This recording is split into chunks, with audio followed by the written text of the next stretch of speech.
Hey guys, welcome back to this channel. In this video, I'll be showing you guys how you can not lag on Dress to Impress. It does work on your phone as well, but my phone is actually really messed up. So I'm just going to show you on your PC. It's the same step pretty much.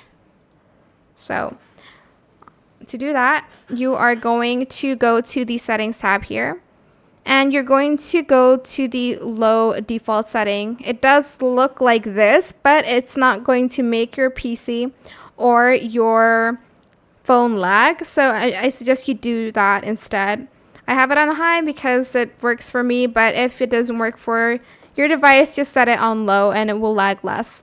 That is it for this video. Again, it's on the settings tab and just select low. I hope it was helpful for you guys. Don't forget to like, comment, share, and also subscribe to this channel if you haven't done that already.